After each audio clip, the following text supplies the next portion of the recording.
Hello there, welcome to Trep Talk. I remain Modella. Today again on Trep Talk, remember we're here to distill another wonderful experience from different professionals, business leaders, change agents, you name it, celebrities from different diaspora. And today I have the legendary, the delectable, the fun, the beautiful, the delectable, like I said earlier, the CEO NHN Couture, in person of Mrs. NKECHI Harry Ngonadi. Wow, am I not blessed to have her on today's show? Okay, Mrs. NKECHI Harry Ngonadi is an entrepreneur. She's a motivational speaker, the CEO of the fashion house NHN Couture, a rare and unique brand which advocates strongly against indecent dressing in the fashion industry. Beautiful. She's been acknowledged by many leading publications for changing the narrative. This singular act has not just seen the NHN brand rise to the top, but also seen it bridge the gap between fashion and the Christian faith. Oops, I think I like where I'm going to. Okay, so today I'm so excited to have the beautiful, like I said earlier, the delectable Mrs. NKECHI Harry Ngonadi, the CEO NHN Couture. You know what I mean? How you doing, ma? Fine, thank you. Beautiful in person. Thank you so much. You know, we used to have this, we like, maybe it's makeup on internet, so don't let it be too, don't let it be too conclusive. My like, oh man, when I saw you before the makeup and after the makeup, man, I needed to say, man, well done. Thank you so much. Thank you so much.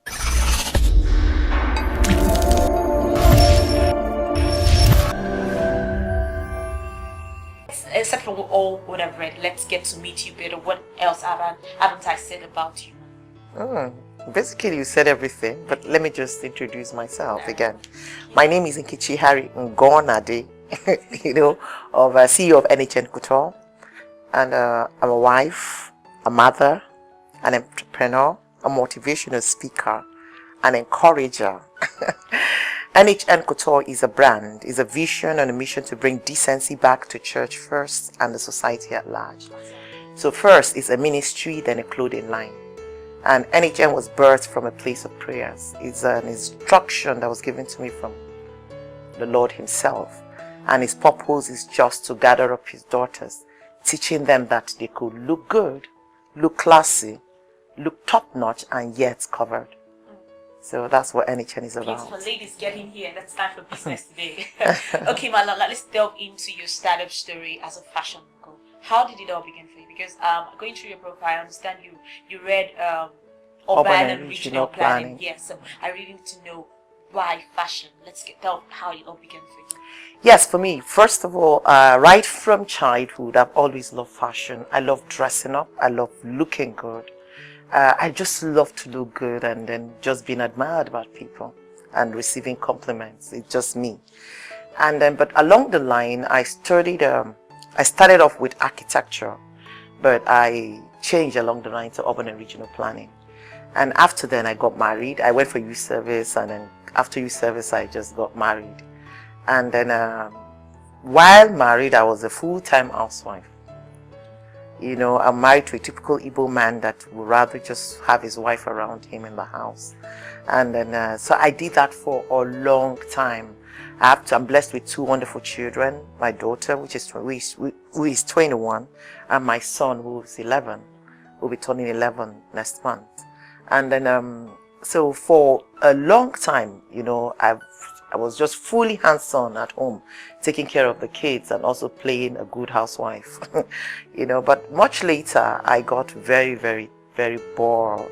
I feel empty somehow until I went in for a fast. While on that fast, a 40 days fast, I heard the Holy Spirit said to me that he needed me to start up a fashion brand. And I'm like, and I said to myself, how do I go about it? So he reminded me that already I've been styling some of my friends. I was privileged that they were married to then government personnel, like governors and all that. So I had my friends being their wives. So, and whenever they want to go out and they have all these functions, they usually call me and ask, okay, what do you think I should wear? Because everybody knew I had my passion for fashion. So they tend to get tips from me. So the Holy Spirit reminded me that you're already doing that. So all you need to do is just to turn it into a business, because you've been doing that. And then I said, okay, so what is it for you? Because you can't just give me a vision, and I know there must be something you want out of it. And he said, because he wants me to teach his daughters how to look good, but yet decent and moderate, covered. And that was it for me. So I prayed about it more, and then and I told the Holy Spirit, the only way I will know it is you speaking, my husband was going to accept without any, questions or doubts and all that, because already from onset would agree that I was going to be a full-time housewife. So, and I agreed. So I knew that, okay, this is really God. Okay, let me see if this is really God. And then I called him and I told him. I said, oh, really? Okay. So the vision share it, I did. Oh, that's fantastic. Okay, so what will it entail? I said, I don't know. I've never been to a fashion school. It's okay, just find out what it will take. So first of all, I told him I need to get a place. He said, no, why are you looking for a place? You have a big empty boys' quarters at the back. That's the servants' quarters.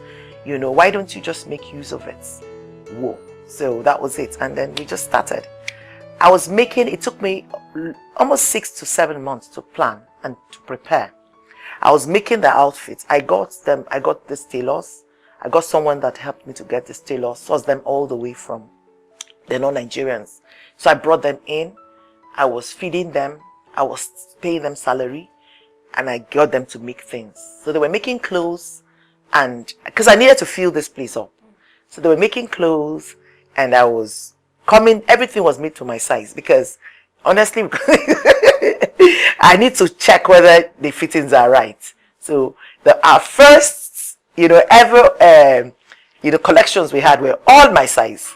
All. I was a size 12 then. So I was going to wear, when they bring it in, I look at myself in the mirror, oh my God. And then we were hanging, they were making, and I was hanging. And as when I drop the kids off in school, I come in here, I start pretending as if I'm receiving customers. I talk to empty chairs. I talk to just shadows. I just talk. Oh, you're welcome. Have a seat. Because the Holy Spirit told me the kind of clients I will be. He was sending to me. So I knew there were women of dignity, women of integrity. So I knew there were women with, that have a name, and they needed, that I could respect. So for me, I started practicing how to respect them. So I walk in there, I'll pretend as if they're walking in there. I was speaking to myself, I would market. I learned marketing by myself. Nobody taught me. I learned everything by myself. And that was it. Until one fateful day, a friend of mine that lives in Port Harcourt, she's been my friend, my very close friend right from my university days. Her name is Ivy. And because she comes once in a while to see me. So whenever she's in Lagos, she just comes to see me. And then that was it. Then only for me to see her walk in. I was like, oh my God, they should have told me, because I hid the whole information from everybody, including nobody knew anything was happening. I wanted it to be a surprise. Then she just walked in and said, she was just screaming, oh my God, what have you done to this place? Oh my God, when did you start planning? All that. And funny enough, she was my size. So she started trying the outfit. What? You fit like a glove. What? I made my first 1 million on my first day of sales. Wow. So she bought everything and paid me, because she's actually a rich girl, and paid me my first 1 million, and then that was it. So we had no choice but to then launch out and make people know that we are open. And I only had to, and that was it. Beautiful. Yeah, so that's how we started NHN. Okay, we'll come back to your background. But before then, I need to ask you, what's your own definition of fashion? We understand that NHN stands for decency. Take it or leave it. Decency. So what's your own definition of fashion? To express ourselves by what we wear. So for me, fashion first is you trying to show the world what is inside of you outwardly. Then that comes in the aspect of looking moderate, decent, and classy. And classy doesn't have anything to do with money. It has nothing to do with expense. It's just you being able. I can wear a dress of 1,000 naira, and I still look better than somebody wearing a designer. You know, so it's really is from the heart.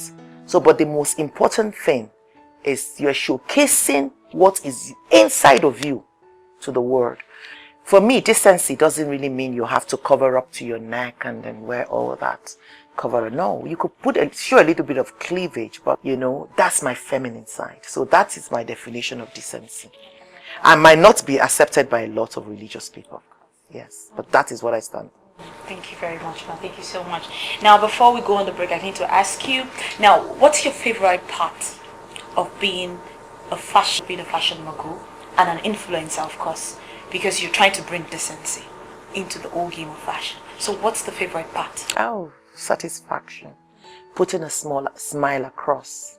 You know, I want to see, I feel on top of the world to see my clients happy and excited when they wear my brand. NHN is sitting on a platform of grace. She's a vision and she's being sent. And God is making sure that she's being backed up. My customers, my clients, my returning clients are they do the referrals. They bring in, they drag them and bring in.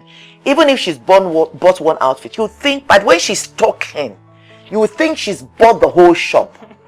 You could just see the excitement. That is the catch for me. Mine is the satisfaction. I drive when I see my customers happy with what they have. Beautiful. And what they've gotten. Beautiful. I like that, man. I tap into that grace. Okay, we'll be back after the short break. Until then, don't touch the dial. Yeah.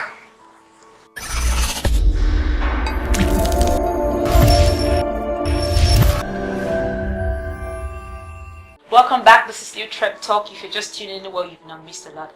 I'm just still with the CEO, NHN Couture. I'm very, very careful with my words. Very, very careful.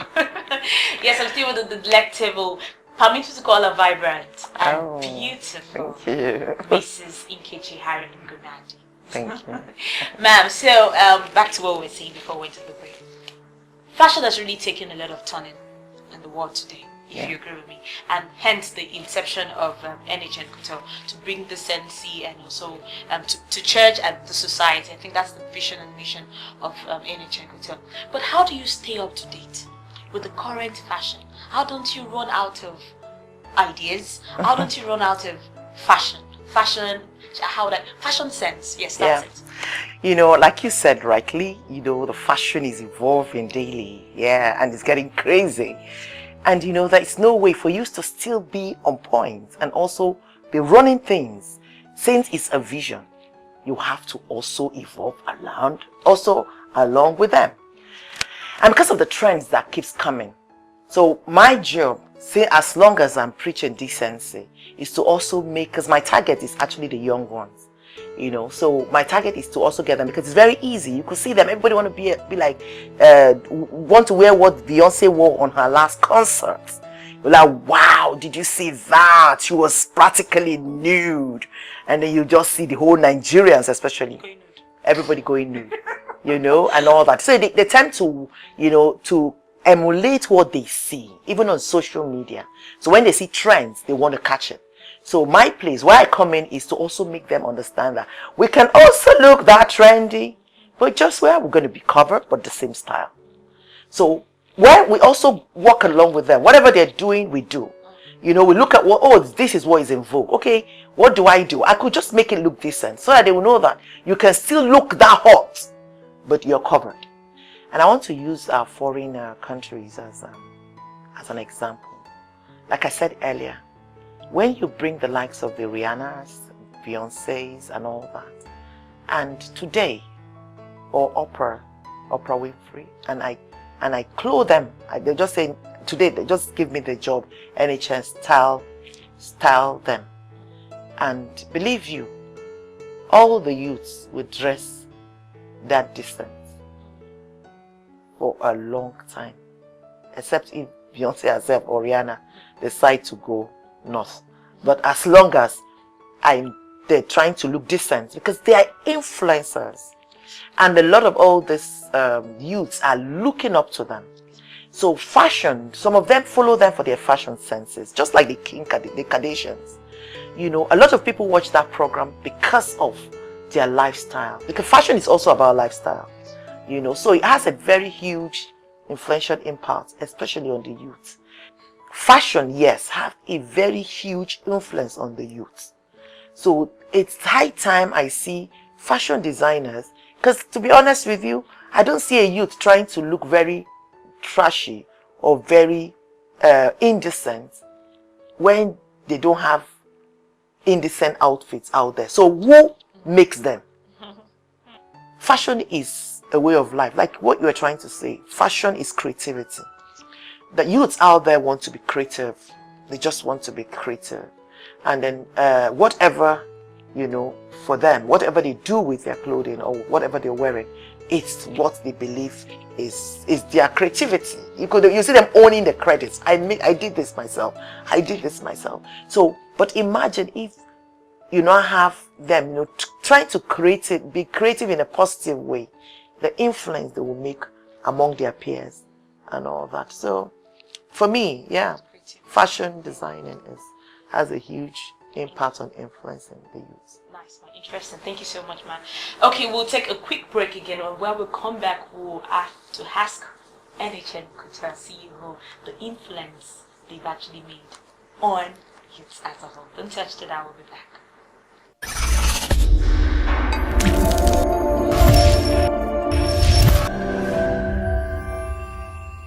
Welcome back. We're still on Treptalk. If you're just joining, well, get us. Okay, I am still with the fashion mogul, Mrs. NKECHI Harry Ngonadi, the CEO of NHN Couture.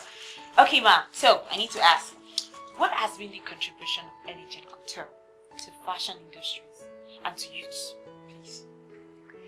Yes, for the past 3 years, we started off an initiative called NHN Empowerment Program for the Youths. And we do it, in fact, it's been there from day one, but it has been done, we do it quietly. When we started, when NHN turned 2, I think, yes, I was giving out sewing machines to youths that already coming up designers that couldn't afford an industrial machine. And I only do that, I don't announce it. But we turned 4, we did, I started doing the fabric giveaway. And then what I did was to also introduce, even when we were 3 years, I introduced those that were interested, I wanted to go into the same business I'm doing, especially the fabric industry, to manufacturers that they could get to source their fabric. We did that. And then last year we now had the empowerment program. We're giving out cash. And I have a program, apart from NHN being able to dress up women, teaching them on how to look decent. The major thing for us is also, like you said, a motivational speaker. But our catch for us is just to make sure that we have this community of women who are whole, both spirit, soul, and body. So that's the essence of NHN actually. NHN is just out there to help women build their emotional, social, and physical, you know, every wholeness, just to bring them to a place of wholeness. And we can only achieve that when we work and partner with the Holy Spirit. So it's totally not about us, you know, it's just about God Himself. Thank you so much, man. We're still on Treptalk. I hope you're enjoying yourself, because I am. Okay, man, let's talk about your key professions, because I have to list. Okay, I'll list them. You are a motivational speaker, even though you don't want to be called one. You're an entrepreneur, you're a fashion designer, you're a creative director of a big fashion industry promoting decency in Nigeria. You're a wife and a mother. How do you continue these professions? I mean, in quotes, and you know, you try to maintain a perfect work life. How do you do that? You know, time management is very, very important. And for me, that is one of the vital points the Holy Spirit led me to do. For me to be able to combine both my, you know, my job as a full-time housewife, as a mother, as a wife, as an entrepreneur, as a fashion designer, as a motivational speaker, and as a mentor. all I need to do is to work with my time. As long as you're able to manage your time, everything will just be smooth and easy. So that's it for me. For us here in NHN, we don't work during the weekends. We don't work on Saturdays. No matter how much millions of dollars you have by my gates, we don't attend to you. Now, for me, those weekends are meant for my family. And that's also the weekends I used to do my counseling for my followers and my mentees. But weekdays are strictly for business. A wonderful profession, I must say. A wonderful profession. Okay, Ma, let's talk about some challenges you've encountered in the past or you still encounter. You know, and I believe I can mention setting up a business in Nigeria. And I think to the best of my knowledge, we only have one NHN Couture in Nigeria. Oh, yeah. So how let's talk about some challenges. How do you manage that challenges in Nigeria? And what have you learned from them? Yes, challenges concerning my business and also being an entrepreneur. It's very, very, like I said, there's no perfect anything anywhere. You know, it takes hard work, persistence, and also to be courageous, because what we're doing is not that easy. You have to be courageous to do what you're doing. Now, for the challenges, being a fashion designer, first of all, my first challenge will go to my government. Yes, my leaders. The first thing we the entrepreneurs, especially those that are tailors, any of you that need anything to do with lights, you know, it's just the fact that we don't have lights. Electricity is our major problem. And you make all this money, but you spend it on generator and diesel. So, you know, it's not encouraging. It's a big challenge. And it's really a problem for me here in Nigeria, because I don't know why the competition. There's so much competition among the women. It's so sad, you know, and I don't see anything wrong with that. But that didn't stop me. She is to make clothes. We don't have money to go to Dubai. We don't even know where they sell the clothes in Dubai. But they sell fabric in Nigeria. And they sell fabric in Tejosho, Yaba. You're even going too far. That one is even expensive. Just go to Balogu Market, where they call Tinubu Square. They call them Bill Fabrics. So I invested in Bill Fabrics. From then, we now got enough money and then decided to go to the Dubai market, go to China, go to Malaysia, go to the Philippines, go to Turkey, all to source for fabrics. And then even with that, nobody was still going to tell you where they buy their fabrics. So it's very easy. The youths out there, Google is your friend. The problem we have is that we're so impatient when I say we don't like to read. Google is your best friend. Just go to Google. If I can't go to any town and not ask Google, where can I get the best fabrics in this town? Even when I'm in New York. When I was in New York, nobody took me to where they sell fabrics in New York. I found it online, on Google. Anywhere I enter, I said they don't have a fabric shop, but there's always a fabric shop. Just the funny aspect of it is that it might not be a big fabric shop, but there's always a fabric shop in every country or location you find yourself. Just put it on Google. Another challenge with the youths, not with me, was finances. A lot of people have issues with finances. But right now amazingly, we have a bank, you know, in Nigeria that is ready to sponsor or fund small business owners, especially women. In fact, women particularly. And they give them a huge, sum to start up, you know. I'm not a fan of taking loans. I don't believe in it. Like I said, I love to start from what I have. I started with that 100,000 Naira. Today, you go and ask what they call them, VAT people, or the tax people, how much they knocked on my head. Thank you so much, Ma. Okay, finally, I know you gave a little bit, you chipped in some advice for our youth, you know, for them to be consistent. I think consistency was about to be steadfast in whatever they were doing. But I need you to still advise youth. Because a lot of people look up to you. I look up to you, Ma. So I need you to give us some advice.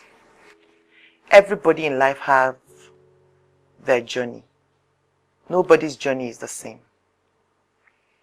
Nobody's journey is the same. I repeat again, nobody's journey is the same.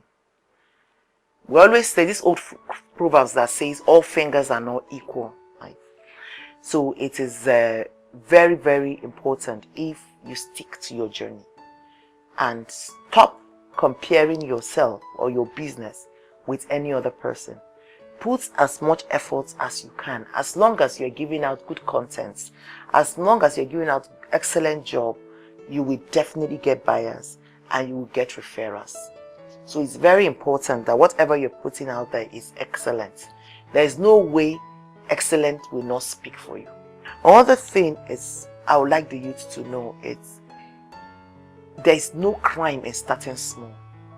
Don't wait until you have this huge capital that you've been waiting all your life. When there are needs, little needs to be met, start from somewhere.